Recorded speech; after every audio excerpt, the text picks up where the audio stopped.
Calvary Chapel Kaneohe is BYOB. Bring your own Bible. But anyway, we have the Bibles if you need them. And sorry, I had a little flashback there. So did Lay too. Sorry. Revelation chapter 16, verse 12. You can tell I've been away too long. It's good to be back. The sixth angel poured out his bowl on the great river Euphrates, and its water was dried up to prepare the way for the kings from the east. The great river Euphrates, much prophecy regarding this great river, and this prophecy tells us that the time will come when this massive river will actually dry up, and in so doing will become the catalyst preparing the way for the kings of the east to advance. And we're going to read now in Revelation chapter 9. If you want to turn back a couple of pages, verses 13 through 16, we're going to see what happens when they do. The sixth angel sounded his trumpet, and I heard a voice coming from the horns of the golden altar that is before God. It said to the sixth angel who had the trumpet, "Release the four angels who are bound at the great river Euphrates." And the four angels who had been kept ready for this very hour and day and month and year were released to kill a third of mankind. The number of the mounted troops was, watch this, 200 million. And I love the NIV. I heard their number, John writes and records. I heard it was 200 million. An army of 200 million men? That's what this prophecy foretells, is that an army of 200 million men will march across a dried up Euphrates riverbed, and it will allow them to wield unspeakable carnage, and a third of the earth's population will perish. Unbelievable, unthinkable, and it begs the question, what and where is the Euphrates River, and who are these 200 million men? Let's start with the river Euphrates. The Euphrates is mentioned in Scripture 25 times. Now, it was the northernmost boundary of the land promised to Abraham. Interesting. By the way, the southernmost boundary of the promised land was another river, the river Nile. Now think about that for a second. You got the river Euphrates. Now for those of you who know your geography, I never did well in geography in school, much to my regret now, because I sure could have used geography. Thank God for the internet. I can do my research and study and do my homework now, all these years later. But interesting that if the boundary was the Euphrates to the north and the Nile to the south, that's a lot of promised land. That means that Egypt and Iraq and all of these Middle Eastern nations are on God's real estate. That was land promised to Israel. Do you know that Israel has never occupied all of the promised land given to them? Why? Because they gave to man what God had given to them, and they did not enter into the fullness of all that God had promised them. And I think about that in the Christian experience. How many promises do we not realize and experience and enter into? The promises that God has given us. One has counted some 3,000 Bible promises in the Scripture. I wonder how many of us heretofore have not realized all of those promises that God has had for us. Anyway, that's the promised land, and the river Euphrates was the actual boundary. Now, here's a few facts about this river. It has a place both in history and prophecy, and it's one of the most important rivers in the world. First of all, it's 1,700 miles long. It begins in Turkey. Passing through Turkey, it flows through Syria and Iraq. Again, of all places, Iraq. It empties into the Persian Gulf.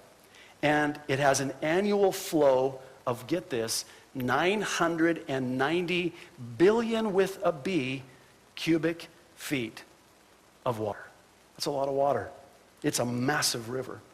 The massive size of the Euphrates River and the prophecy about it drying up is really fascinating if you think about it. Now, is this going to be a supernatural or a natural? I don't know that it needs to be either or. It could be both. I suggest to you that we may be witnessing the beginning of the fulfillment of this prophecy right before our very eyes in a couple of ways. The first of which is, back in 1983, the Turks began construction of the Ataturk Dam. It basically took them 7 years to finish, pictured here, and was completed in the year 1990. Now, because about 90% of the total annual flow from the Euphrates originates in Turkey, with this dam, they can literally dry up the Euphrates River, stopping the flow into the neighboring countries. And they've done that. According to one source, in mid-January 1990, when the first phase of the dam was completed, Turkey held back the flow of the Euphrates entirely for a month to begin filling up the reservoir.